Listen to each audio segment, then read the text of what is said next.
membuktikan di bawah pemerintahan Presiden SBY, ekonomi Indonesia tumbuh tinggi, kesejahteraan rakyat meningkat drastis, kemiskinan, ketimpangan, dan pengangguran menurun secara signifikan. Stabilitas politik dan keamanan terjaga dengan baik, dan itu semua berhasil diwujudkan dengan tetap menjamin kebebasan rakyat dalam ruang demokrasi yang sehat dan bermartabat. Demokrat mengajak semua elemen bangsa, termasuk masyarakat Jawa Barat, untuk menyatukan kekuatan hati dan pikiran kita. Mari kita berjuang bersama. Insya Allah 5 tahun ke depan Indonesia bisa bangkit dari keterpurukan, melangkah lebih tegap di atas pilar-pilar kemajuan, keadilan, dan kesejahteraan. Namun demikian, untuk bisa mewujudkan 14 agenda perubahan dan perbaikan yang telah saya sampaikan tadi, kita butuh sebuah perahu besar yang kokoh untuk berlayar jauh ke depan. Dan agar perahu itu bisa mencapai tujuan, kita butuh nahkoda yang hebat. Kita butuh pemimpin yang siap, bukan hanya untuk menunjukkan arah, tapi juga bisa menyatukan kita semua sebagai awaknya untuk bisa menembus gelombang besar, mengatasi badai dan cuaca yang penuh ketidakpastian. Bapak, Ibu, saudara-saudara yang saya muliakan, serta seluruh kader Demokrat yang saya banggakan, insya Allah, nahkoda dan pemimpin itu ada di tengah-tengah kita saat ini.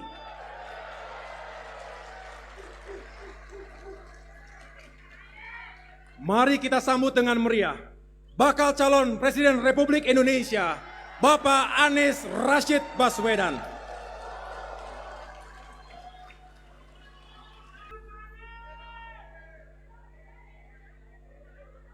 Bapak Ibu sekalian, pidatonya luar biasa tadi, bukan? Beri tepuk tangan sekali lagi untuk Mas Ahaye. Assalamualaikum warahmatullahi wabarakatuh. Selamat siang, salam sejahtera untuk semua, sampurasun. Yang saya hormati, yang saya banggakan, Ketua Umum Partai Demokrat, Mas Agus Harimurti Yudhoyono. Yang saya hormati Sekjen Partai Demokrat, Pak Teguh Rifki. Yang saya hormati Bendum Partai Demokrat, Bapak Renvil Antoni. Wakil Ketua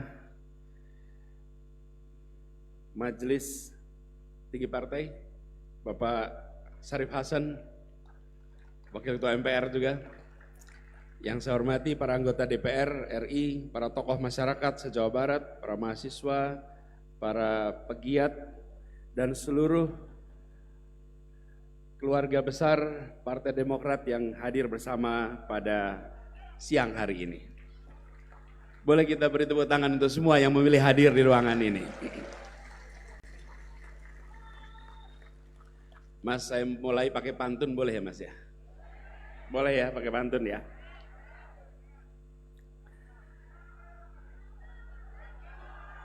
Belum dimulai udah cakep. Nah.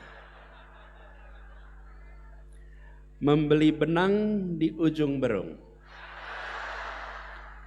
dijahit bagus menjadi kemeja.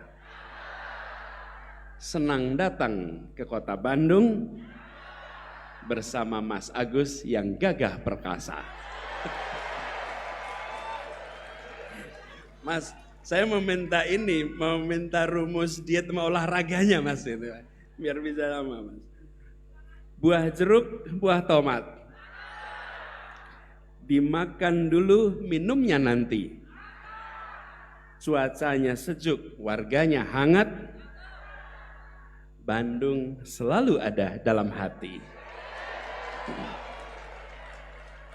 Jadi Mas Agus, kalau tadi Mas Agus cerita, Mas Agus lahir di Bandung, kemudian Bandung tempat banyak kegiatan. Saya memang lahir tidak di sini, tetapi kota Bandunglah yang membuat saya bisa lahir. Iya, saya cerita sedikit nih. Ibu saya asal dari Kuningan, sekolah SM sampai SM, ini dari Kuningan saya ngatur ya. sekolah SMA sampai Cirebon, kuliahnya ke Unpad. Terus Unpadnya berubah jadi IKIP Bandung. Lalu beliau lulus menjadi dosen di IKIP Bandung. Nah, adiknya adalah aktivis waktu itu tahun 60-an, ketua kami itu Kesatuan Aksi Mahasiswa tahun 60-an. Ayah saya aktivis kami di Jogja. Lalu terjadilah pertemuan kami waktu itu di Bandung. Paman saya tuan rumahnya. Jadi laki-laki namanya Rosid dari Jogja datang ke Bandung untuk rapat. Lagi rapat, lihat ada perempuan di ruangan.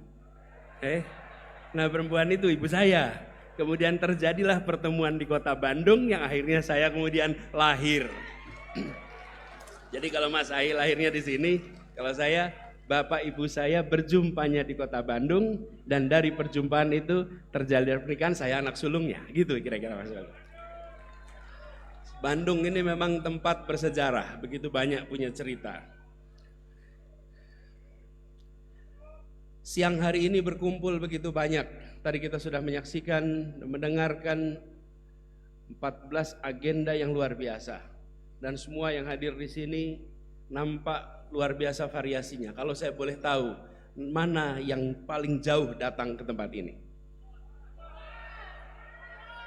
Bogor.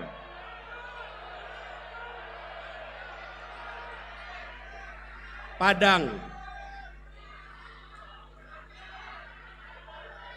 Dari mana? Pangandaran. Ada yang lebih jauh dari Pangandaran?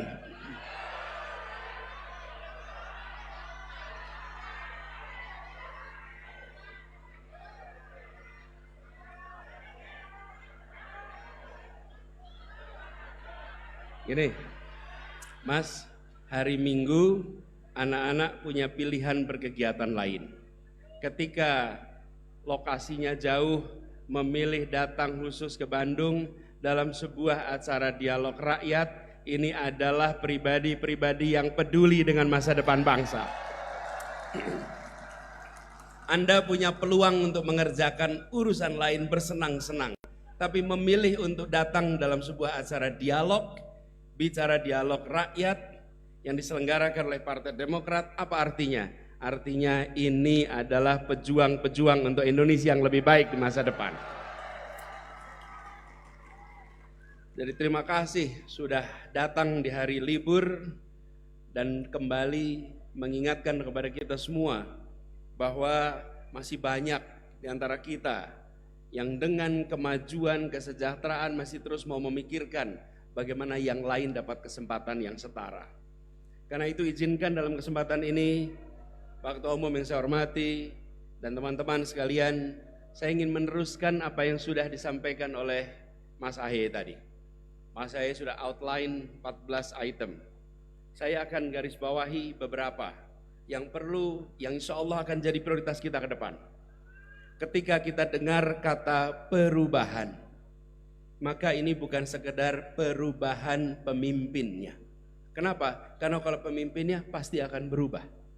Periode 2, sudah sampai di ujung di tahun 2024. Jadi perubahan ini bukan bicara perubahan pemimpin. Lain kalau bicara 2019. Pada waktu itu kita bicara tentang mengganti. Kalau ini akan selesai. Jadi kemudian apa sesungguhnya perubahan ini? Perubahan ini kita berbicara tentang kondisi masyarakat. Yang tadi sudah disampaikan, kondisi keluarga.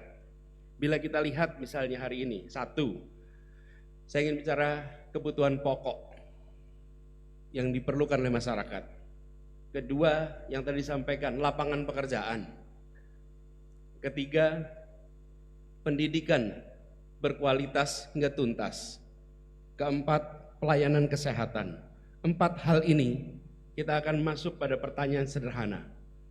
Apakah kebutuhan pokok hari ini harganya murah atau mahal? Murah atau mahal? Mau diteruskan mahalnya atau dirubah? Nah, itulah perubahan. Perubahan bicara tentang mengubah dari kebutuhan pokok yang mahal menjadi murah. Kita bicara lapangan pekerjaan. Kita punya banyak pekerja tapi kurang pekerjaan. Di negeri lain banyak pekerjaan, kekurangan pekerja. Pertanyaan, apakah sulitnya lapangan pekerjaan mau dilanjutkan atau mau diubah? Dilanjutkan atau diubah? Diubah. Itulah perubahan. Begitu juga dengan pendidikan. Pendidikan berkualitas hingga tuntas. Yang PR-nya masih banyak. Kita lakukan perubahan di situ. Sama dengan kesehatan yang tadi persis diceritakan. Betapa banyaknya rakyat kita ketika mengalami sakit datang ke rumah sakit bukan jadi sembuh tapi jadi miskin. Yang diperlukan datang ke rumah sakit pulang sembuh, bukan pulang menjadi miskin. PR-PR inilah yang nanti kita ingin bereskan sama-sama. Izinkan saya mulai dengan bicara satu tentang kebutuhan pokok kita. Kalau kita perhatikan ada persoalan di hulu, ada persoalan di tengah, dan ada yang di hilir. Yang di hulu apa? Di hulu di kawasan pedesaan kita, para petani mengalami kesulitan yang luar biasa. Petani, betul tidak? Petani, peternak, nelayan, ketersediaan pupuk murah jadi masalah. Ini keluhan di mana-mana, baik untuk petani yang mengelola sawah maupun yang memiliki kebun-kebun.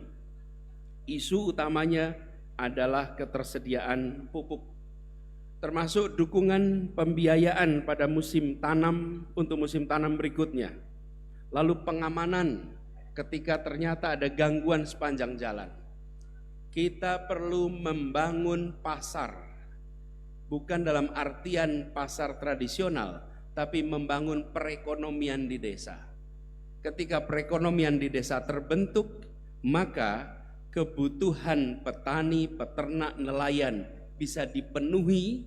Di sisi lain, ketika mereka menghasilkan produk pertanian, produk perkebunan, produk perikanan, maka ada off-taker atau ada badan yang siap membelinya. Kalau di hulu perekonomian pedesaan hidup, maka transaksi berjalan. Ketika perekonomian pedesaan tidak terjadi, maka di situ muncul pihak lain yang datang. Biasa disebut dengan istilah tengkulak. Dia mengisi ruang yang kosong. Bisa diisi dengan apa? Bisa diisi dengan BUMDes, bisa diisi dengan KUD. Tapi hadir untuk apa? Memenuhi kebutuhan. Butuh pupuk, di sini disiapkan. Membutuhkan obat-obatan, di sini disiapkan. Membutuhkan alat-alat pertanian, di sini disiapkan. Di sisi lain, ketika mereka memiliki produksi pertanian, maka BUMDes dan KUD siap untuk mengambilnya. Selama di tingkat hulu tidak disiapkan perekonomian, maka sampai kapanpun mereka akan tergantung kepada pihak ketiga. Dan yang lebih memberatkan adalah ketergantungan itu sering diiringi dengan pengambil alihan aset-aset. Petani pelan-pelan kehilangan tanahnya, pekebun pelan-pelan kehilangan tanahnya, karena mereka kesulitan untuk bisa mendapatkan dukungan pembiayaan karena kita, negara, tidak hadir di tempat paling ujung. Insya Allah ini akan menjadi prioritas utama untuk diselesaikan besok. Hulunya dibereskan. Begitu juga dengan di tengahnya. Di tengahnya kita sering mendengar istilah mafia. Apa saja itu komoditas ada mafianya. Ini yang tadi disampaikan oleh Mas Ahaye, pentingnya penegakan hukum. Hukum ditegakkan bukan untuk mereka yang berseberangan pandangan, tapi untuk mereka yang merusak tatanan kehidupan masyarakat. Di situ penegakan hukum menjadi kunci. Dan penting sekali bagi kita untuk mengingat, jangan sampai ada konflik kepentingan. Sering kita temukan hari ini, yang memegang kekuasaan adalah juga pengusaha di bidang yang sama. Ketika mengambil kebijakan, kita tidak bisa membedakan ini sedang sebagai pengusaha untuk perusahaannya atau ini dia sedang menjadi pemegang kekuasaan. Kita harus bersihkan ini. Republik ini tidak boleh membiarkan ada konflik of interest di tingkat pimpinan-pimpinannya. Bahkan kita sering menemukan pejabat dengan begitu banyak tugas menempel pada satu orang. Dan itu meningkatkan inefisiensi dan potensi konflik of interest. Dan Bapak Ibu sekalian, kita tahu kalangan dunia usaha tidak menyukai praktek seperti ini. Mereka justru menginginkan adanya tata kelola yang benar. Karena tata kelola yang benar itu menghasilkan kepastian, menghasilkan predictability. Bisa diduga apa yang akan terjadi. Semuanya bisa diperkirakan. Nah, ini yang harus kita bereskan sama-sama. Dan di hilir kita tahu problemnya. Banyak sekali fasilitas-fasilitas penyimpanan hasil produk, baik pertanian, perikanan, perkebunan, peternakan, yang tidak memiliki ruang simpan yang cukup. Gudang-gudang harus ditambah. Kita harus memastikan bahwa pasar-pasar induk di berbagai wilayah benar-benar berfungsi menjadi pasar induk yang cukup besar untuk menampung semua hasil produk pangan kita. Kami mengalami ketika kemarin mengelola di Jakarta, Mas. Ketika kita mulai di Jakarta, dari pasar induk di Keramat Jati sampai dengan seluruh wilayah Jakarta, kita bisa pastikan efisiensi, keterbukaan, transparansi lewat informasi pangan yang diketahui oleh semua. Kalau bahasa ekonominya, pasarnya dibuat memiliki informasi yang simetris. Setiap pelaku pasar punya informasi yang sama. Pedagang di kampung dengan pedagang di pasar, dengan pedagang di pasar induk, mereka punya informasi harga yang sama. Ke depan kita harus perluas, bukan saja di hilir informasi itu ada, tapi dari pasar induk sampai produsen, informasi pasar harus tersedia. Dengan begitu kita tahu berapa harga yang didapat di tiap fase. Dan yang paling penting, para petani, para peternak, para nelayan, mereka seringkali terlupakan di dalam proses ini. Kita hanya bicara bagaimana harga pangan murah, bagaimana pangan sampai dengan efisien, tapi lupa bahwa petani, peternak, dan nelayan, mereka pun harus menikmati harga yang layak sehingga mereka bisa menabung. KPI-nya bisa menabung. Disebut makmur apabila tabungannya terus-menerus meningkat sehingga menjadi aset. Tapi kalau dia tidak bisa menabung, apapun penjelasannya tidak akan mungkin bisa makmur. Bisa menabung itu kata kunci yang harus dimiliki petani, nelayan, peternak. Pertanyaan sederhana, apakah Bapak bisa menabung? Apakah Ibu bisa menabung? Kalau jawabannya belum, maka programnya belum beres. Ekonominya belum baik. Ini contoh sekalian, bahwa ketika menangani satu sektor yang sangat mendasar, kita harus kerjakan dengan detail. Tidak cukup sebagai retorik, tapi harus ada manajemen pemerintahan yang baik. Kita ingin Indonesia dengan kekayaan sumber daya alam yang luar biasa besar, bukan hanya bisa meraih swasembada, tapi insya Allah dengan manajemen yang benar, ambisi kita bisa menjadi lumbung pangan bagi Asia. Bukan hanya swasembada, tapi lumbung, dan itu sesungguhnya potensinya sangat besar dan bisa dikerjakan. Bapak Ibu sekalian yang saya hormati, kemudian akhir-akhir ini saya ingin bicara pendidikan sekarang. Akhir-akhir ini kita menyaksikan keramaian PPDB. Bahkan di Jawa Barat ini Pak Gubernur sempat membatalkan penerimaan sekitar 4.700 siswa di Jawa Barat, betul? Apa sesungguhnya masalahnya? Kita jangan hanya membereskan gejala. Kalau kita sakit panas, kita beli Panadol, insya Allah gejalanya hilang. Pakai paracetamol, ya botak juga boleh dah. Paracetamol tapi isinya. Isi paracetamol untuk menghilangkan gejala. Apakah penyakitnya hilang? Tidak. Infeksinya harus diobati. Baru kemudian suhu tinggi itu bisa turun. Nah, kita ingin problem ini dibereskan. Apa akar masalahnya? Salah satu hal mendasar adalah ketersediaan bangku sekolah. Bangku sekolah kita ini seperti piramida. Semakin rendah jenjang pendidikan, semakin banyak bangkunya, semakin tinggi, semakin sedikit. Dan apa yang terjadi? Anak-anak kita lepas, mereka tidak bisa mendapatkan pendidikan hingga tuntas. Kita ingin memastikan jumlah bangku kelas 1 SD harus sama dengan bangku kelas 7 SMP. Harus sama dengan bangku kelas 9 SMA. Kelas 10 SMA. Sehingga mereka masuk SD kelas 1 punya kepastian bisa sampai tuntas. Bapak Ibu sekalian, di banyak tempat ketika ibu melahirkan anaknya, kalau dipandang dengan kondisi yang terbatas, banyak dari mereka yang anaknya tidak pernah bisa lulus dari SMP, tidak pernah bisa lulus dari SMA, karena bangku tidak tersedia di tempat itu. Kita bukan hanya ingin membereskan soal PBDB, tapi kita ingin setiap anak Indonesia mendapatkan pendidikan berkualitas hingga tuntas. Karena pendidikan ini adalah eskalator sosial ekonomi. Bandung adalah saksi eskalator itu. Banyak anak dari keluarga biasa-biasa saja dapat kesempatan sekolah ke Bandung, dia menjadi seseorang yang kesejahteraannya meningkat secara luar biasa. Kami istilahkan eskalator. Kenapa eskalator? Eskalator itu tangga berjalan. Begitu dapat eskalator, dia akan terbawa naik ke lantai atas. Dia melangkah ataupun tidak, dia akan terbawa ke atas. Eskalator ini harus dibuka untuk semua, jangan sampai hanya untuk sebagian. Dan seringkali problem ini tidak kita selesaikan dengan tuntas. Saya analogikan sekalian seperti kalau kita lagi ada acara rame-rame, Mas, yang saya pernah cerita. Kadang-kadang kita foto bareng-bareng. Suka kan kita foto bareng kalau lagi ada acara?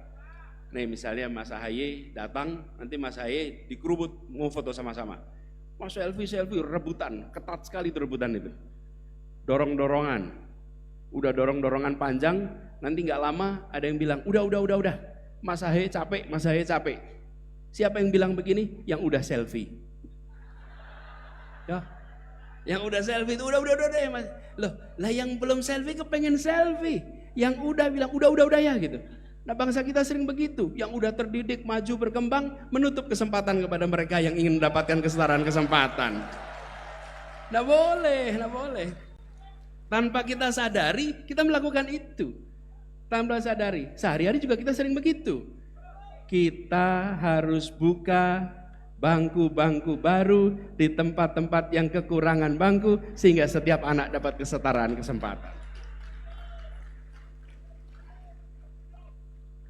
Dan kemudian bicara tentang perekonomian secara luas. Tadi sempat disinggung juga tentang lapangan pekerjaan, skala ekonomi. Kita menyaksikan bahwa lapangan pekerjaan harus diperluas. Yang kita butuhkan lebih jauh adalah satu, mendorong sektor mikro dan kecil untuk berkembang lebih luas. Caranya menelisik semua regulasi yang menghambat tumbuhnya yang kecil. Semua regulasi yang terkait yang kecil harus direview. Semua kebijakan harus dipertanyakan. Siapa dapat apa, berapa besar, kapan, di mana. Terkait dengan kesempatan. Prinsipnya adalah membesarkan yang kecil tanpa mengecilkan yang besar. Kita tidak perlu memusuhi yang besar. Seringkali kalau kita mau membesarkan yang kecil, semangatnya memusuhi yang besar. Jangan. Yang besar biar tumbuh makin besar, tapi yang kecil harus tumbuh menjadi besar.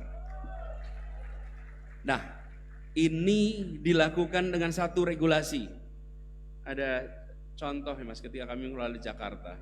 Jakarta ini kalau mau membangun gedung perumahan yang tinggi untuk apartemen misalnya, lahannya minimal 5.000 meter.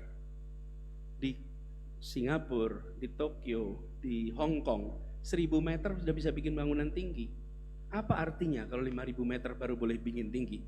Artinya hanya pelaku raksasa yang bisa bikin bangunan tinggi. Karena 5.000 meter di Jakarta itu mahalnya nggak kira-kira. Warga yang punya tanah 1.000 meter nggak bisa bangun. Kenapa? Karena dia harus bangun 5.000 meter. Konsolidasinya saja mahal. Tanpa kita sadari, regulasi kita membesarkan yang besar dan mengecilkan yang kecil. Ini yang harus diubah. Semua kebijakan direview supaya terjadi kesetaraan. Jadi bukan sekedar mikro itu baru, banyak. halangan untuk yang mikro, yang kecil justru datang dari kita tanpa kita sadari. Yang kemudian prinsip yang kedua adalah dorong reindustrialisasi. Justru kita harus melakukan industrialisasi lagi di berbagai tempat yang hari ini belum menyaksikan industrialisasi. Indonesia sudah merasakan industrialisasi, tapi industrialisasi terpusat di Jawa. Di Jawa terutama bagian barat, di Jawanya juga bagian utara. Bagian selatan Jawa itu beda sekali dengan bagian utara Jawa. Reindustrialisasi inilah arah ke depan, sehingga kita akan bisa memiliki kawasan-kawasan industri di berbagai wilayah Indonesia. Urbanisasi akan terjadi, itu tidak apa-apa, bukan Jakartanisasi. Yang sering terjadi adalah Jakartanisasi. Orang pindah ke Jakarta karena di Jakarta pusat perekonomian. Kita perlu membangun lebih dari 12 pusat perekonomian penggerak se-Indonesia di kota-kota yang sekarang ada di Indonesia. Itu nanti akan memperluas lapangan pekerjaan, menambah lapangan pekerjaan secara sistemik di berbagai tempat di seluruh Indonesia. Dan prinsip pembangunan infrastruktur seperti tadi disampaikan kita dorong terus. Kita sudah melakukan banyak infrastruktur makro, jangan lupa infrastruktur mikro. Infrastruktur mikro ini apa? Air bersih untuk semua. Bayangkan air bersih, di Jawa Barat ini banyak nama dimulai dengan C, bukan? Karena apa? Air. Tapi minum air kita lebih mahal daripada BBM kita. Dan apa yang terjadi? Makin hari kita makin menganggap ini bukan masalah. Seakan-akan air bersih yang mahal itu adalah kenyataan hidup. Tidak, kita harus mengembalikan agar air bersih itu betul-betul menjadi terjangkau oleh setiap rakyat dimanapun berada. Infrastruktur mikro, air bersih. Kalau di Jakarta kita menyaksikan betapa beratnya ini. Yang kedua, kebutuhan pokok dasar seperti infrastruktur untuk gas yang seluruh keluarga sekarang memerlukan itu. Jadi ketika bicara infrastruktur, bukan hanya infrastruktur makro, tapi juga infrastruktur mikro yang akhirnya juga nanti memberikan kesempatan pada lapangan pekerjaan. Dan perekonomian yang kita dorong adalah perekonomian memberikan ruang pada swasta yang lebih besar. Sektor swasta harus berkembang. BUMN menjalankan fungsinya untuk pembangunan. Hal yang sudah bisa dikerjakan oleh perusahaan-perusahaan swasta murni, kerjakan dengan swasta. Kenapa? Karena swasta memiliki bottom line, untung rugi. Mereka harus beroperasi dengan efisien. Ini yang harus kita dorong. Adapun BUMN mengambil peran untuk pembangunan. Karena pemerintah sejatinya punya dua badan. Yang satu namanya birokrasi, yang satu namanya korporasi. Dua-duanya tangan negara. Ada hal yang digunakan birokrasi, ada hal yang harus menggunakan korporasi. Dan korporasi ini karena kelenturan, keleluasaan untuk mereka melakukan kerjasama, melakukan aktivitas usaha, karena itulah bentuknya korporasi. Tapi intinya adalah untuk melakukan pembangunan. Itu kita ingin kembalikan. Dengan demikian, maka BUMN fokus pada hal-hal yang menyangkut kepentingan strategis nasional, menyangkut hajat hidup orang banyak.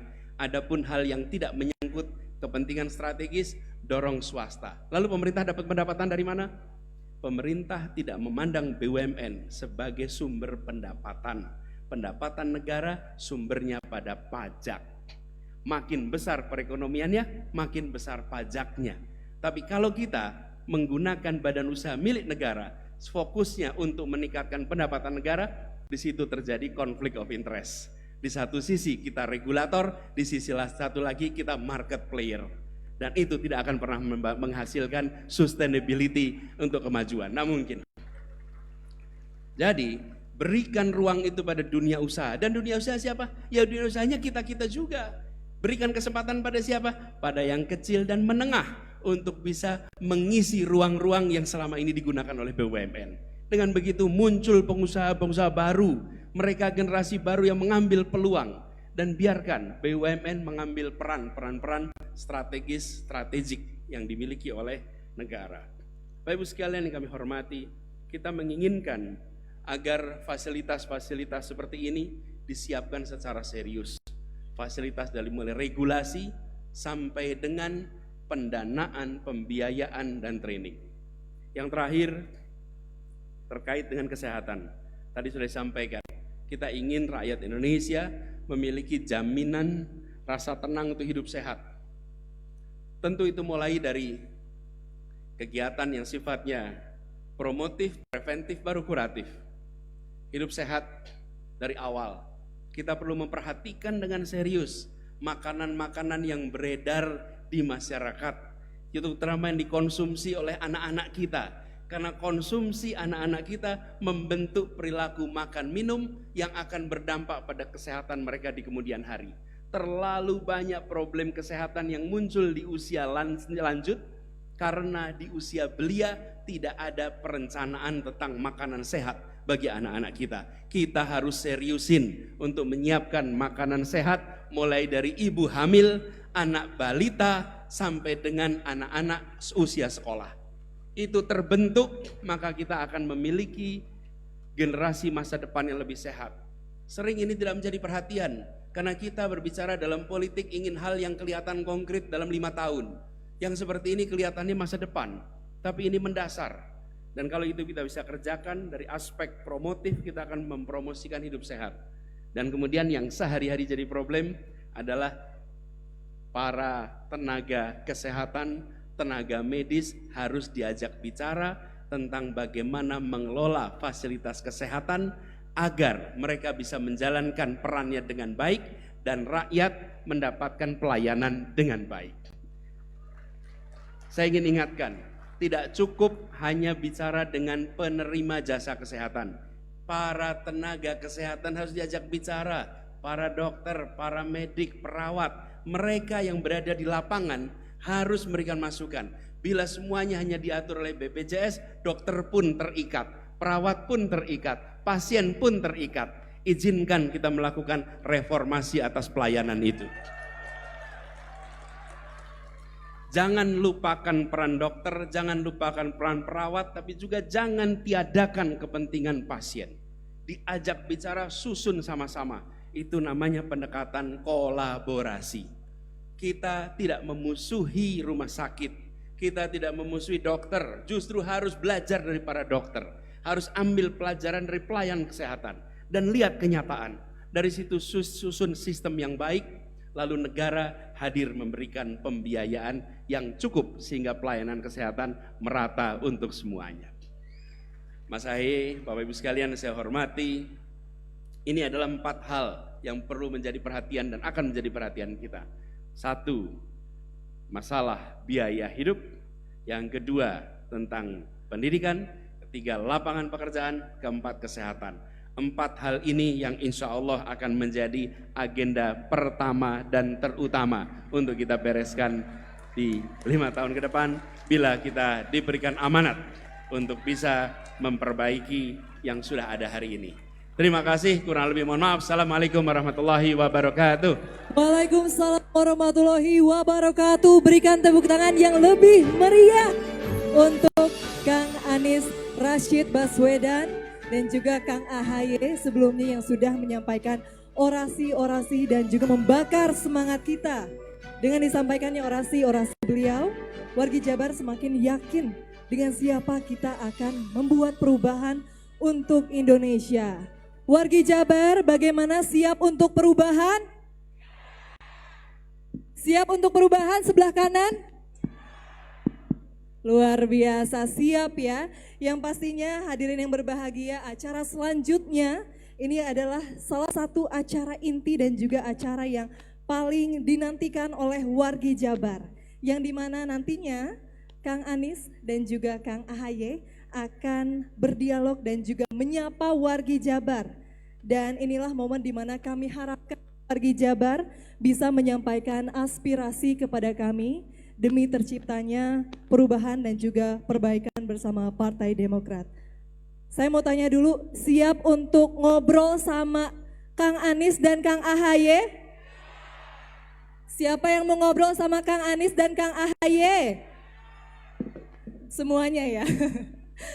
Oke, nah ini pastinya momen yang dinantikan dan inilah dialog rakyat dan untuk itu kami mengundang dengan segala hormat untuk naik ke atas panggung kepada Baca Pres Kang Anies Rashid Baswedan dan juga Ketua Umum Partai Demokrat Kang AHY untuk bisa memulai dialog rakyat pada saat ini. Jadi kami mohon dengan hormat kepada Kang Anies Baswedan dan juga Kang AHY untuk bisa naik ke atas panggung, dan dialog ini akan langsung dipandu oleh moderator kita, yaitu Ketua DPD Partai Demokrat Provinsi Jawa Barat, Kang Anton Sukartono Surato. Dan untuk acara selanjutnya saya akan menyerahkan kepada moderator kita, Kang Anton. Kami persilahkan. Atur nuhun teh. Bismillahirrahmanirrahim. Sampurasun. Jawa Barat. Jawa Barat. Hurra! Hurra! Hurra!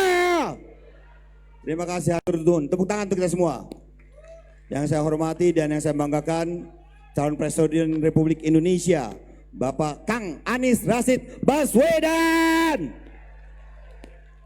Juga ketemu kita yang sangat kita banggakan, Kang Agus Harimurti Yudhoyono. Izinkan Akang berdua saya menjadi moderator pada hari ini untuk menyerap aspirasi dari masyarakat. Hanya sebagai informasi saja, yang hadir pada hari ini ialah 27 kabupaten kota se-Jawa Barat. Dari berbagai komunitas, kalau saya cek satu dan satu, nanti habis waktunya. Jadi saya mulai dari sebelah kanan dulu. Baik, dari sebelah kanan, ada yang mau bertanya? Silakan angkat tangan. Mana? Kasih mic. Sebutkan nama, dari mana, dan dari komunitas apa. Coba kasih mic-nya. Mana? Kasih mic-nya.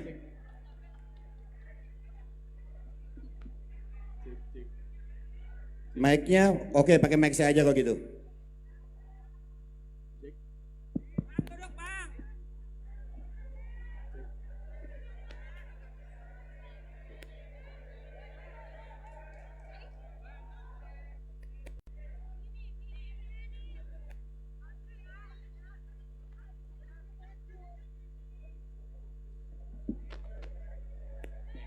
Cek.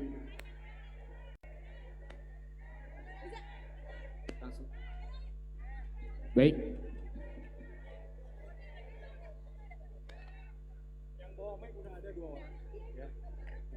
Bismillahirrahmanirrahim. Assalamualaikum warahmatullahi wabarakatuh. Sampurasun. Sampurasun. Terima kasih atas kekompakannya. Baik, izin memperkenalkan diri. Sebelumnya terima kasih banyak atas kesempatan dan waktunya kepada Bapak Moderator, Bapak Haji Anton, dan juga salam hormat. Siap. Dan juga salam hormat kepada bakal calon presiden dari Koalisi Perubahan, Kang Anies Rashid Baswedan. Tidak lupa juga yang saya hormati Bapak Ketua Umum Partai Demokrat, Kang Agus Harimurti Yudhoyono. Izin saya lanjutkan untuk bertanya. Nama, dari mana, komunitas apa? Nama saya Muhammad Alia Rahman dari Kabupaten Bogor. Saya akan mewakili sebagian besar pemuda yang mudah-mudahan akan saya wakili seluruh Nusantara. Izin untuk sebelum melanjutkan ke pertanyaan, akan ada sedikit prolog yang akan saya sampaikan. Sangat besar angka di antara kami para pemuda di Indonesia ini rata-rata baru lulus dari tingkat pendidikan SMA maupun tingkat perguruan tinggi. Mungkin pertanyaan ini akan selalu disampaikan oleh para pemuda, khususnya saat ini, dan bahkan ketika kita ingat ke belakangnya, pertanyaan ini selalu dipertanyakan oleh para mahasiswa, para pelajar, para pemuda kepada para calon pemimpin bangsa, yaitu mengenai pengangguran yang semakin meningkat khususnya untuk usia muda. Saya sangat sepakat ketika tingkat standar untuk mengikuti penerimaan calon pekerja itu diterapkan sangat tinggi. Tapi saya sangat tidak sepakat ketika standar yang tinggi itu tidak dibarengi dengan adanya tingkat pendidikan yang mumpuni. Jadi saya rasa untuk dia bisa bekerja, dia harus ada di kelas A. Tapi rata-rata alumni kita khususnya di daerah, mereka hanya ada di kelas C. Jadi ada ketimpangan pendidikan antara masyarakat atau misalkan pemuda di desa dan di daerah berbeda dengan pemuda yang ada di kota. Nah, mungkin pada intinya, andaikan Kang Anies ini diberikan amanah oleh masyarakat Indonesia memimpin negeri ini, dan juga Kang Agus Harimurti Yudhoyono selaku ketua Partai Demokrat, yang insya Allah Partai Demokrat juga akan menjadi partai pemenang di 2024. Amin. Apa langkah konkret yang akan diberikan untuk menjawab keresahan pemuda ini? Karena punten, ketika kita berbicara kita akan, itu terrealisasi di atas, katakanlah di tingkat kementerian sampai ke dinas. Akan tetapi tingkat masyarakat itu tidak tersentuh sama sekali. Baik itu program yang dikatakan prakerja dan lain sebagainya untuk para pemuda, pada akhirnya realisasinya itu jauh dari target pemerintah. Jadi mungkin itu pertanyaan dan sekaligus aspirasi yang saya harapkan jawaban yang konkret dari calon pemimpin kita yang luar biasa, 2 orang di depan kita semua ini. Mungkin itu sebelum saya tutup, izin untuk menyapa pemuda ya Pak Kang Anton ya, boleh ya? Mangga 1 menit. Kumaha barudak? Kurang kompak. Kumaha barudak? Well pisan. Hatur nuhun atas waktu dan kesempatannya. Saya Muhammad Rahman. Hatur nuhun. Assalamualaikum warahmatullahi wabarakatuh. Sawang Sunda. Oke, terima kasih Kang Rahman.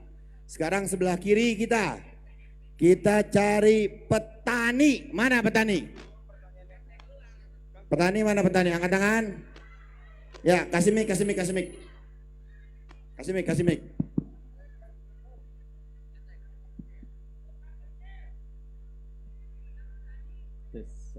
Mangga.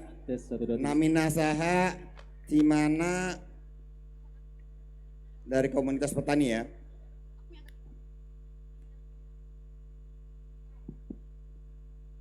Assalamualaikum warahmatullahi wabarakatuh. Salam hormat saya kepada Bapak Anies Rashid Baswedan, kemudian Bapak Ketua Umum. Agak kenceng suaranya Mas. Tes. Dan juga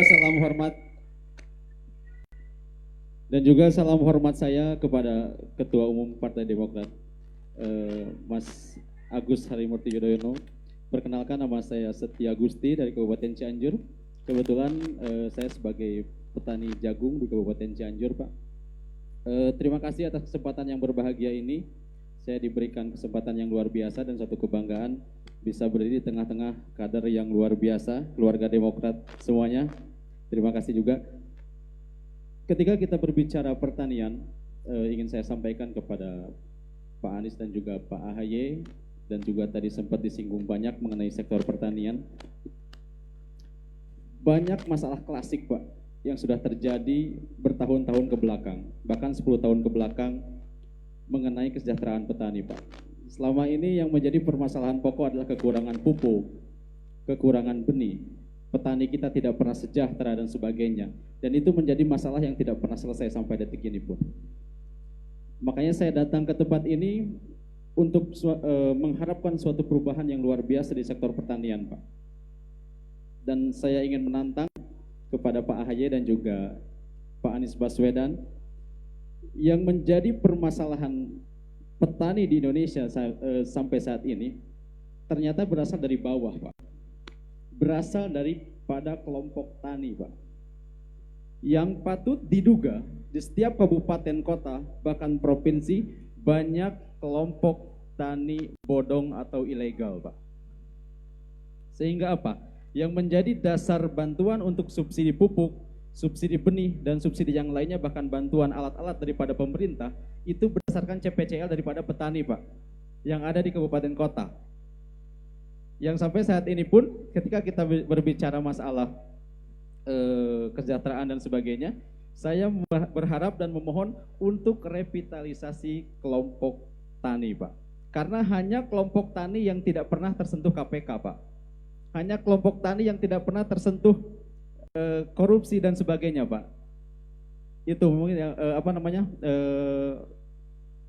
saran, pendapat, dan juga pertanyaan saya, bagaimana langkah konkret Bapak untuk mengantisipasi daripada kejadian tersebut kalau kita bandingkan pada zaman Pak SBY dulu dengan anggaran 1-20 triliun Pak per tahun untuk subsidi pupuk, benih dan sebagainya, itu bisa menghasilkan 611% pertanian di Indonesia semakin maju Pak. Tapi sampai saat ini 10 tahun ke belakang dengan anggaran 30-40 triliun untuk subsidi pupuk, subsidi benih dan sebagainya, tapi tidak meningkatkan kesejahteraan rakyat, bahkan semakin menurun. Memang secara data dimanipulasi kita bisa Pak, wah surplus, kemudian swasembada dan sebagainya. Tapi dengan kondisi saat ini sebagai petani kita menjadi susah Pak. Pupuk kurang dan sebagainya, padahal secara logika dasarnya ketika data itu datang daripada kelompok tani, berarti tidak akan ada petani yang kekurangan pupuk subsidi dan sebagainya.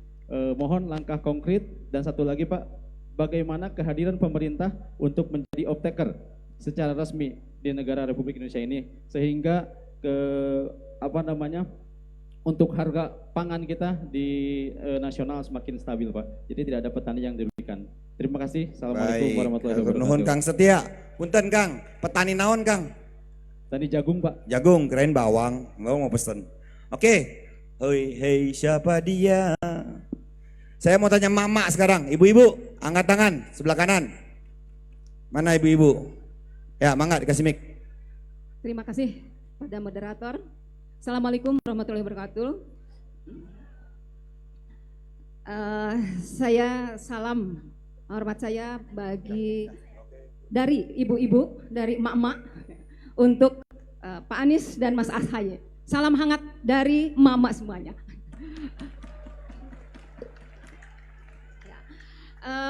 Pak Anies dan Mas Ahaye mungkin sudah mengetahui banyak ya permasalahan mengenai pemberdayaan perempuan dan permasalahan perempuan dan anak. Peningkatan pemberdayaan perempuan, walaupun di sana undang-undangnya Pak sudah ada, tetapi undang-undang ini belum tersosialisasikan dengan baik dan benar. Angka perceraian dari hari ke hari semakin banyak sekali, semakin meningkat Pak. Dikarenakan halnya yang satu hal adalah ekonomi keluarga. Dengan ekonomi keluarga yang melemah, akhirnya banyak yang menjadi menjadi ya ibu-ibunya tidak mempunyai. Ya, yang paling utama sekali adalah permasalahan pemberdayaan perempuan. Nah, yang akan ditanyakan untuk pemberdayaan perempuan ini, program apakah yang akan direncanakan untuk masalah perlindungan dan pemberdayaan perempuan? Itu saja.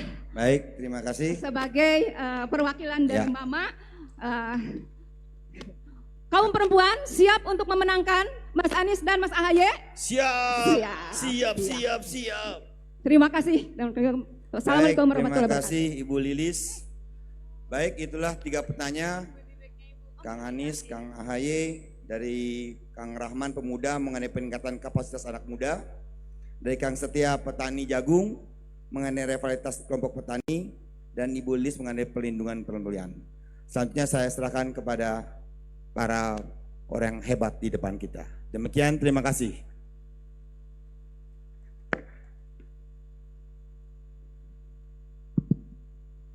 Terima kasih untuk Bu Lilis, Kang Setia, Kang Rahman ya sudah membagi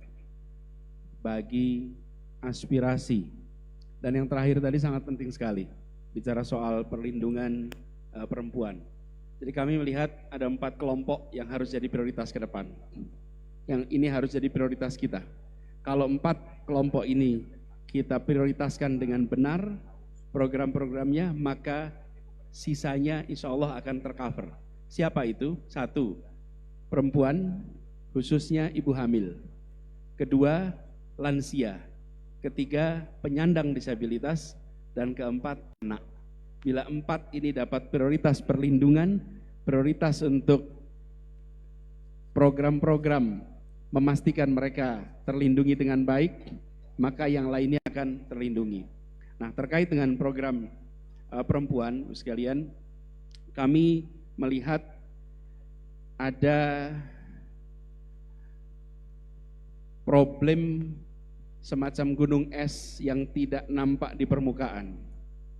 Mulai dari kekerasan pada perempuan sampai dengan problem kekurangan gizi bagi perempuan yang konsekuensinya pada anak-anaknya. Karena itu kami melihat nomor 1 harus ada sikap tegas dari pemerintah. Zero tolerance terhadap kekerasan pada perempuan. 0, zero tolerance.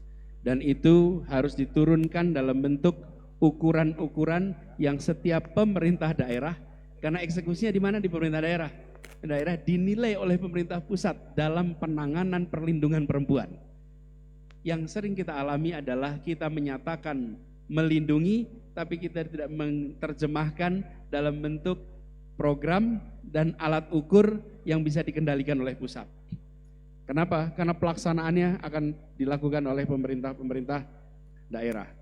Kemudian yang kedua adalah terkait dengan aktivasi PKK. Ini terlewatkan dari perhatian. Padahal yang namanya dasawisma itu betul-betul perempuan-perempuan pegiat di tiap kampung, di tiap desa yang mengetahui kondisi real. Kami pernah mengalami di Jakarta minta tolong kerjasama dengan dasawisma untuk pendataan. Mereka bisa mendata jauh lebih akurat, jauh lebih benar daripada petugas-petugas dari pemerintah. Karena mereka yang tahu kenyataan di lapangan. PKK adalah kunci, dan PKK ini mereka akan tahu sebelum problem itu memburuk, gejalanya mereka sudah tahu. Kenapa? Karena mereka berada di ujung tombak di tiap masyarakat. PKK adalah program penting yang akan kembali menjadi prioritas utama untuk kesejahteraan perempuan dan keluarga. Para kader dasawisma ini menjadi penting. Kemudian saya ingin garis bawahi sedikit, kita ingin ada program khusus bagi ibu hamil. Karena ibu hamil ini akan menentukan kualitas generasi masa depan. Memastikan pasokan gizi yang benar bagi ibu dan bagi bayinya, sehingga setiap bayi yang lahir, dia bukan sekedar angka statistik bonus demografi, tapi dia menjadi anak-anak generasi baru yang sehat, yang insya Allah potensinya bisa dikembangkan lewat pendidikan. Itu pertama. Saya langsung semua atau semuanya? Kemudian yang kedua, Mas Rahman tadi dari Bogor, soal sekolah standarnya tinggi kalau tidak salah tadi, sehingga susah masuk kerja. Kenapa? Karena ternyata lulusannya tidak memenuhi standar itu. Ini kenyataan di lapangan. Lulusan apa yang paling banyak menganggur hari ini? Apa? Sarjana? Bukan. Malah lulusan SMK. SMK kita itu adalah porsi terbesar pengangguran hari ini. Kenapa itu bisa terjadi? Karena banyak sekali SMK-SMK kita ini yang tidak membekali dengan keterampilan yang dibutuhkan untuk bekerja. Mereka masih mengajarkan seperti SMA, tapi namanya SMK. Orientasinya bukan vokasi, seakan orientasinya untuk menyiapkan pendidikan lebih tinggi. Kita harus mengubah agar SMK kita benar-benar menjadi persiapan untuk kerja. Dan itu artinya kerja bersama dengan dunia usaha, dengan industri. Bahkan kami melihat SMK itu tidak perlu menghabiskan investasi terlalu besar untuk alat-alat. Bila mereka bisa kerja praktek di perusahaan-perusahaan, di pabrik-pabrik, di industri, sehingga mereka malah belajar menggunakan alat-alat terbaru. Seringkali kalau datang ke SMK, alatnya umurnya 20 tahun, 25 tahun, yang ketika di industri alat-alat itu sudah tidak dipakai lagi. Gap ini besar sekali. Karena itu perhatian pada menggeser orientasi SMK dari akademik menjadi praktis itu agenda utama supaya para lulusannya tidak menjadi penganggur, justru belum lulus sudah bisa mendapatkan pekerjaan. Pak Setia, petani jagung yang tadi menceritakan tentang kenyataan banyak kelompok tani palsu.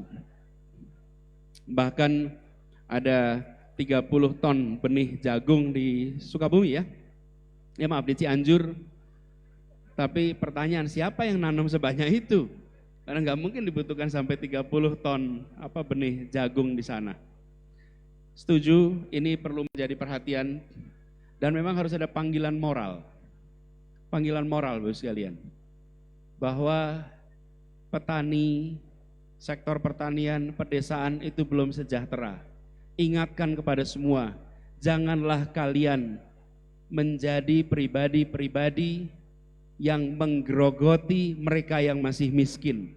Jahatnya 2 kali lipat kalian itu. Ingatkan itu. Dan ini semua Bapak sekalian panggilan moral.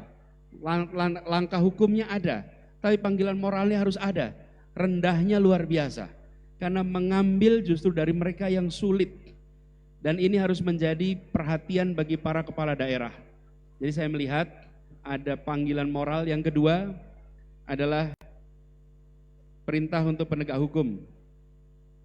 Tidak boleh membiarkan praktek-praktek pemalsuan seperti ini yang kemudian dampaknya kita rasakan petani yang sesungguhnya, kelompok tani yang sesungguhnya, bahkan gapok tani yang sesungguhnya malah tidak mendapatkan subsidi.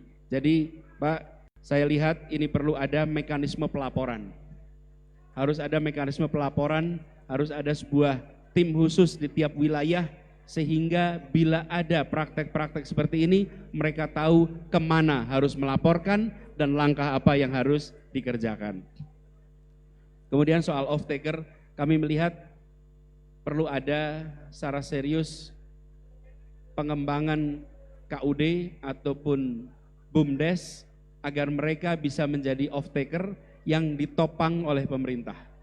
Pemerintah siap, harus disiapkan untuk mengambil produk-produk yang ditampung oleh BUMDes dan KUD masuk ke dalam pasar.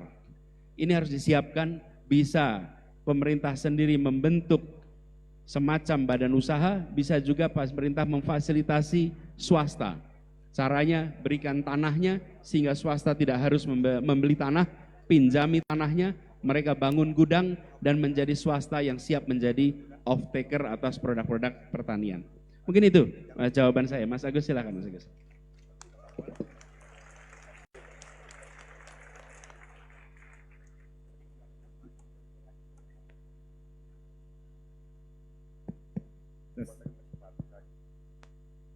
Terima kasih kepada Pak Anies. Bisa dinaikkan sedikit suaranya? Tes 1, 2, 3, izin dong. Tes 1.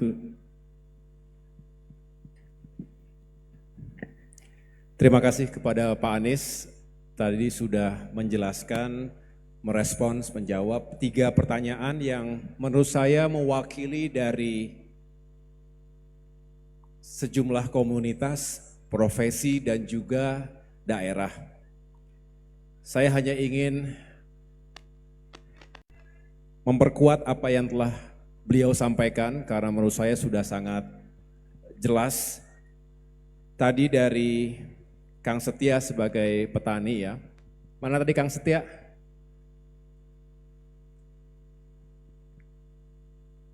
Masih ada ya?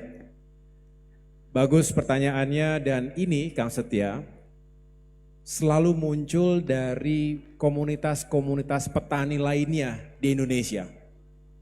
Kami berdua sering berkeliling Nusantara, sering melakukan dialog, dan paling sering termasuk diantaranya mendengarkan keluhan dari para petani kita.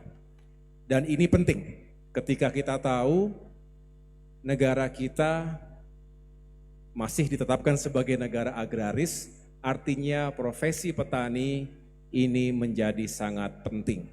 Apalagi kalau kita berharap Indonesia juga terus membangun kemandirian dan ketahanan pangan. Kalau petaninya tidak sejahtera, jangan berharap banyak Indonesia bisa menjadi negara yang memiliki kemandirian pangan.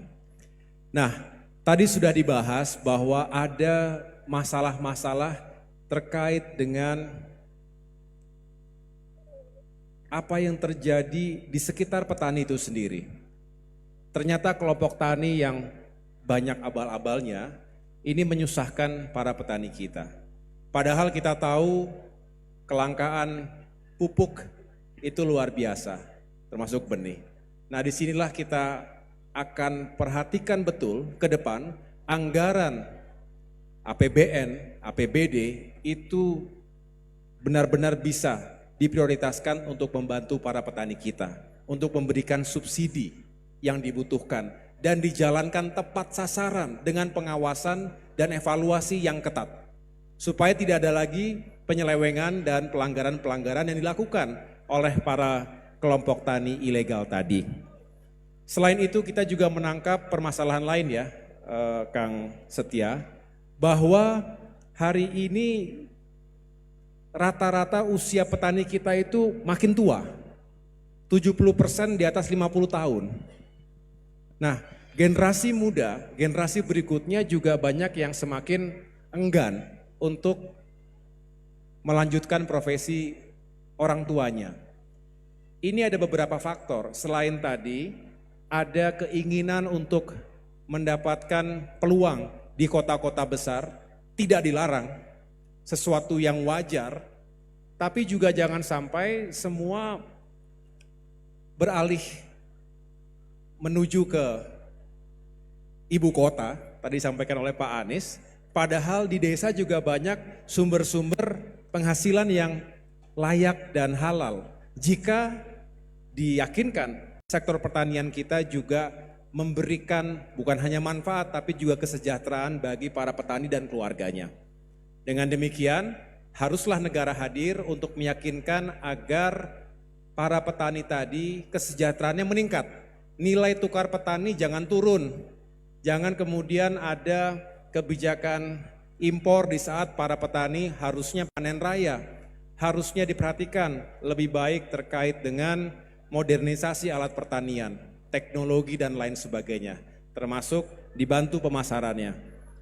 Infrastruktur juga demikian, bukan hanya yang sifatnya makro, tadi disampaikan oleh Pak Capres kita, tapi juga infrastruktur yang menyentuh langsung sentra-sentra pertanian kita, sehingga bisa mentransportasikan hasil pertanian ke pasar, hasil pertanian dari desa ke kota. Itu yang harus kita perjuangkan ke depan. Kemudian Kang Rahman tadi, mana Kang Rahman? Oke, bagus. Tadi pertanyaannya juga sudah direspons oleh Pak Anies. Yang jelas kita berharap ke depan ini generasi muda kita semakin berkualitas. Terlalu sering kita mendengar Indonesia punya bonus demografi. Tapi menurut saya menjadi jargon yang tidak penuh makna jika tidak diikuti dengan pembangunan kompetensi dan kapasitas dirinya. Oleh karena itu saya setuju, semangatnya bagus sekali bagaimana anak-anak kita, apakah itu para pelajar SMA, para mahasiswa di perguruan tinggi, selalu mengejar peningkatan standar kualitas. SMK tadi disampaikan oleh Pak Anies, harusnya yang paling tepat sasaran, karena pendidikannya vokasional. Nah, disinilah negara dan pemerintah harus hadir, membangun skema link and match. Jadi harus nyambung antara kebutuhan industri, katakanlah kita sebagai negara agraris, kita ingin menguatkan industri pertanian kita, industri perikanan kita, atau suatu saat kita memperkuat industri di bidang otomotif misalnya. Oleh karena itu diketahui berapa kebutuhannya, apa saja kapasitas yang diperlukan, itu yang mempengaruhi pembenahan dan bisa dikatakan transformasi sistem pendidikan termasuk kurikulum kita. Jadi kalau hanya sekedar memeta-metakan zonasi itu menurut saya belum bisa menjawab kebutuhan kapasitas pelajar termasuk juga mahasiswa kita untuk masuk ke dunia dan lapangan pekerjaan. Nah, mudah-mudahan kalau kita ke depan fokus pada upaya itu, ditambah lagi tadi kerjasama yang baik antara pemerintah, dunia usaha dan kalangan kampus, semangat Pak Anies tadi kolaborasi itu bisa menghadirkan solusi dan tentunya akan semakin baik untuk generasi muda ke depan kita. Yang terakhir dari Teh Lilis ya, mana tadi Teh Lilis? Ini pertanyaan yang saya yakin banyak dalam benak kaum perempuan kita. Kita tahu kaum perempuan adalah tiang negara. Kalau kaum perempuannya kuat dan berdaya, insya Allah negara kita kuat. Ada yang mengatakan, kalau Anda mendidik seorang laki-laki, maka sejatinya kita hanya mendidik laki-laki itu. Tapi kalau kita mendidik seorang perempuan, sejatinya kita mendidik satu generasi. Karena kaum perempuan pada akhirnya menjadi seorang istri, menjadi ibu bagi anak-anaknya. Jadi kalau kaum perempuannya dilindungi, ditingkatkan kapasitas dan diberdayakan, maka insya Allah bukan hanya semakin berdaya tapi menjamin pondasi negara kita. Nah, saya ingin langsung masuk pada isu utama. Tadi disampaikan banyak perceraian, mungkin juga banyak kasus pernikahan dini. Itu karena tekanan ekonomi. Karena masalah ekonomi. Kalau ekonominya baik, seseorang termasuk seorang perempuan punya banyak opsi. Ia bisa sekolah, ia bisa kuliah, bisa mencari pekerjaan, ia bisa juga langsung berkeluarga, tapi opsinya banyak. Tapi kalau tidak, maka opsinya saya daripada menyusahkan orang tua, lebih baik saya menikah. Nah, begitu menikah, bagus, tetapi sering juga tidak memahami konsekuensinya. Bahwa menikah di usia yang relatif muda, itu tentu juga harus menyadari ada kebutuhan untuk memiliki kemandirian finansial sebagai keluarga. Disinilah butuh pendidikan, disinilah butuh bantuan ekonomi. Oleh karena itu, kaum perempuan tidak untuk dikasihani, tapi untuk dilindungi dan diberdayakan. Setuju kaum perempuan? Mana suara mama nih, mama? Jadi jangan kayak sinetron ya. Lebih baik kita cari solusinya. Kalau sinetron makin banyak dramanya makin bagus. Tapi kalau kita ada kesulitan cari solusi, jangan dipanjang-panjangin masalahnya. Nah, solusinya adalah banyak sekali kaum perempuan ini adalah pelaku UMKM, betul? Ada yang punya usaha ibu-ibu? Punya warung, angkat tangan. Warung apa ada usaha yang lainnya mungkin ya? Baik itu punya warung kecil maupun punya dagangan online. Nah, ketika UMKM kita diberdayakan, diberikan dukungan termasuk modal, bantuan modal, dana bergulir misalnya, dengan sendirinya kita mengembangkan UMKM, dengan sendirinya kita memberdayakan kaum perempuan. Nah, ke depan insya Allah Pak Anies ini saya tahu pendekatannya adalah keadilan, kesejahteraan untuk semua, termasuk kaum perempuan. Dengan demikian mudah-mudahan ada jalan yang baik buat koalisi perubahan ini untuk bisa menghadirkan perbaikan untuk negeri kita termasuk kaum perempuan. Saya pikir itu Bapak Ibu sekalian yang dapat saya tambahkan.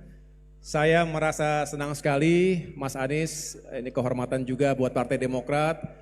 Beliau tadi baru landing dari Sumatera Barat. Jadi kemarin ada di Bandung, setelah itu terbang ke Padang hanya 12 jam, kemudian terbang lagi untuk bisa menyapa seluruh masyarakat yang ada di Jawa Barat ini.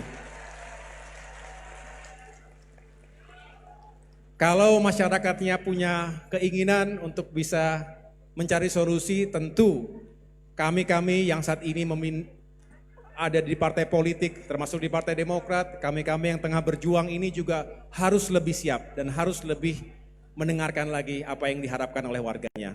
Saya pikir itu, terima kasih sekali lagi saya menyampaikan kepada semua yang telah hadir, terima kasih kepada panitia yang telah menyelenggarakan acara ini. Kurang lebihnya saya mohon maaf Mas Anies atas nama keluarga besar Partai Demokrat. Sebetulnya ingin lebih panjang tetapi kita tahu beliau ada kesibukan dan ada hal yang harus dihadiri secara langsung juga. Terima kasih. Salam untuk keluarga dimanapun berada. Wabillahi taufiq wa hidayah. Wassalamualaikum warahmatullahi wabarakatuh. Waalaikumsalam warahmatullahi wabarakatuh. Hadirin yang berbahagia, itulah dialog rakyat yang telah kami simak bersama. Kami ucapkan terima kasih kepada Baca Pres Kang Anies Baswedan dan juga Ketua Umum Partai Demokrat Kang AHY yang sudah memberikan semangat dan menginspirasi kita semua. Kabarnya Kang AHY mohon izin, kabarnya ada persembahan khusus ya untuk wargi Jabar dan juga bersama dengan Kang Anies ingin memberikan persembahan bersama nih. Itu saya akan menyerahkan kepada Kang AHY, silakan. Ya. Terima kasih, mohon izin Pak Capres. Pada kesempatan ini di depan masyarakat Jawa Barat dan seluruh kader Demokrat yang ada di Jawa Barat ini, kami akan meluncurkan sebuah lagu berjudul Perubahan dan Perbaikan. Ini gubahan dari sahabat kita, 3 pemuda berbahaya. Tapi kemudian ini menjadi sebuah semangat dan mudah-mudahan jika bisa dinyanyikan, bisa dihafal dan suatu saat bisa menjadi theme song. Lagu Perubahan dan Perbaikan dari Demokrat untuk rakyat. Dan mudah-mudahan ini juga bisa menambah semangat kita dalam perjuangan di lapangan. Mas Anies mohon mengikuti kita.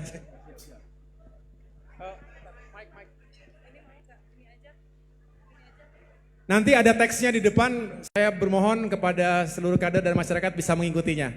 Siap ya? Boleh merapat ke depan, boleh? Boleh? Seru-seruan kita barudak. Well. Barudak. Merapat. Yang jauh mendekat, yang dekat merapat. Yang jauh mendekat, yang dekat merapat.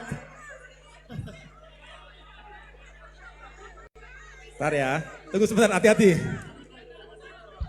Yuk, kita nyanyi dulu ya. Bentar. Bentar ya Bu ya, di sini ya. Mangga, 3 pemuda berbahaya. Ya, saling.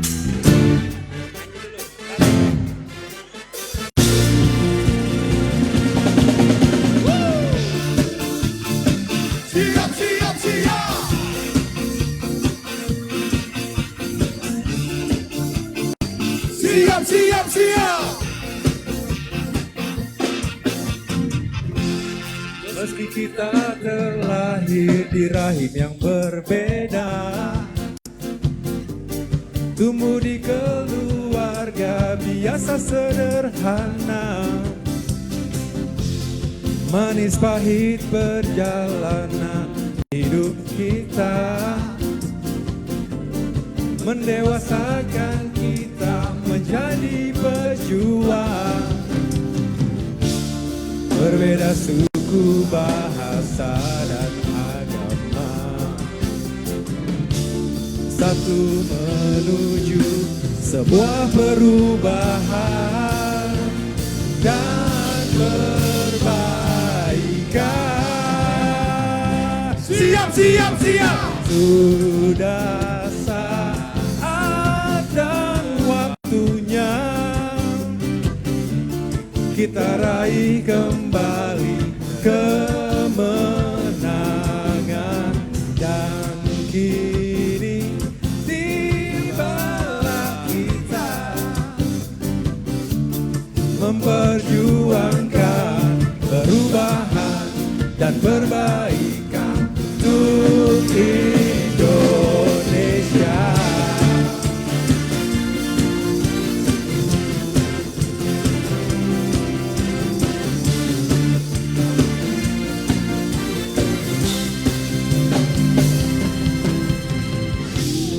Sudah saat dan waktunya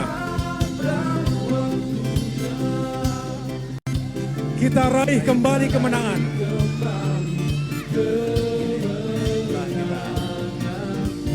Dan Dan kini tibalah kita.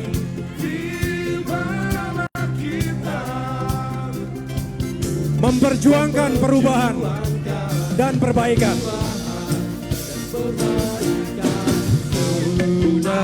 saat dan waktunya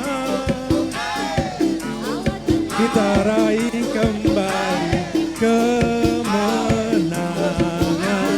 Dan kini tibalah kita memperjuangkan perubahan dan perbaikan. Sudah saat dan waktunya. Sudah saat dan waktunya kita raih kembali kemenangan. Dan kini tibalah kita memperjuangkan perubahan dan perbaikan untuk Indonesia. Siap, siap, siap untuk Indonesia. Siap, siap, siap untuk Indonesia. Terima kasih.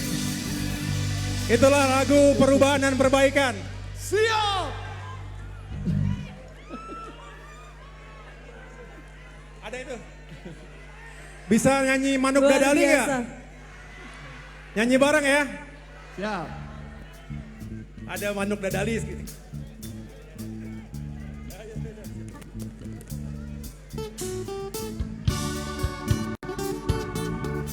Ayo warga Sunda, kita nyanyi Manuk Dadali.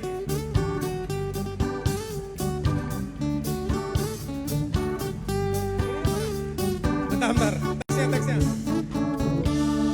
Bentar, teksnya mana teksnya? Teksnya, nggak hafal.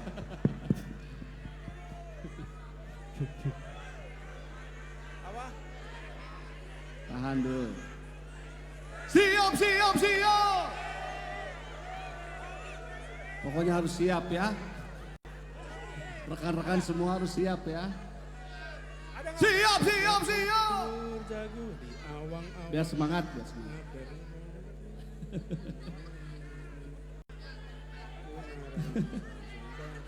Teka denge pakai earphone ngomong naon atuh. Teka denge pakai earphone.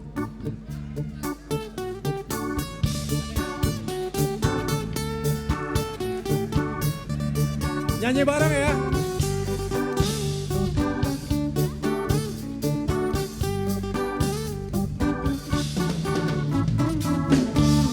Mesat ngapung luhur jauh di awang-awang, meber genjang jangna bangun taya karing ram, bungkuna ranggoa sujung mata unang ngeluh, ngapak mega hari hibernatari hindu. Saha anu bisa nyusul kana tandangna, tandang jengkal tentang taya bandinganana, dibika gimi dibika serap kusasa. Saya garuman kasihan leber bawa Manuk Dadali, Manuk Panggagana, Perlambang Sakti Indonesia Raya. Manuk Dadali, pangkat carana, resepnya hiji, rukun sakabe, hidup sauyunan, pahiri-hiri, pilih tingginya kata Inggris bela pati. Manuk Dadali ngandung siloka sinatria, kersakumna bangsa di negara Indonesia.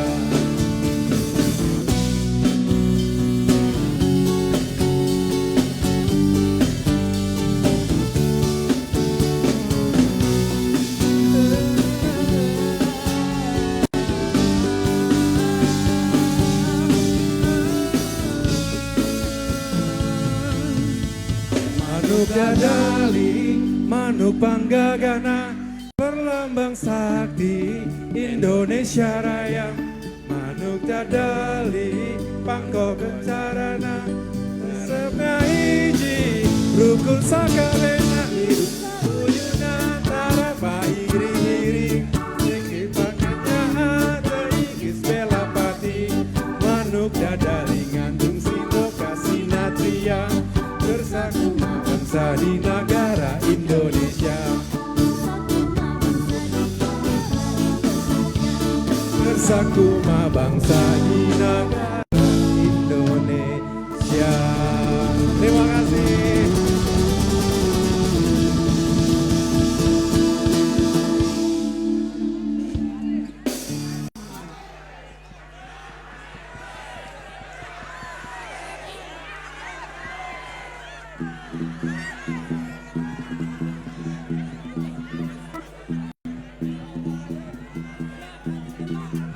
Luar biasa, boleh berikan tepuk tangan yang meriah untuk Kang Anies dan Kang AHY. Dan kami harap untuk para wargi Jabar yang berbaik hati untuk membukakan jalan untuk Kang AHY dan juga Kang Anies untuk bisa mengantarkan ke area luar acara.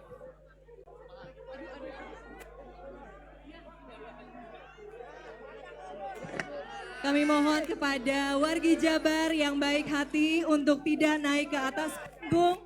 Kami mohon untuk pengertiannya karena Kang AHY dan juga Kang Anies Baswedan harus meninggalkan tempat acara.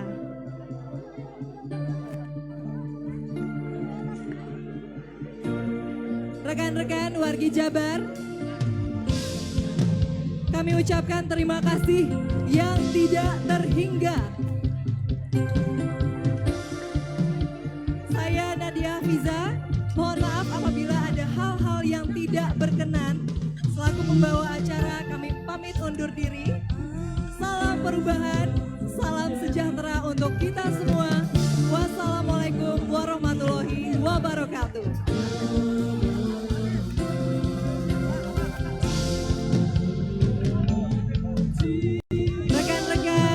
Jabar,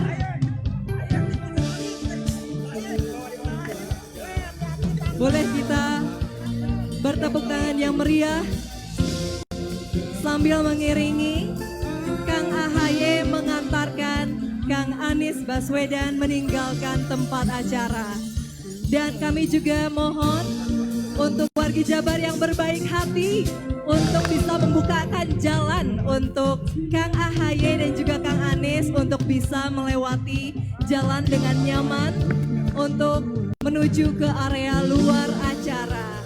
Kami sangat berterima kasih bagi wargi Jabar yang atas semangat dan juga antusias wargi Jabar untuk bertemu dengan tokoh yang pastinya kita idolakan, yang pastinya wargi Jabar di sini juga siap untuk bisa melakukan perubahan. Sekali lagi kami mohon kepada warga Jabar yang baik hati untuk bisa membukakan jalan untuk Kang AHY dan juga Kang Anies Baswedan untuk bisa menuju keluar area acara. Terima kasih banyak wargi Jabar.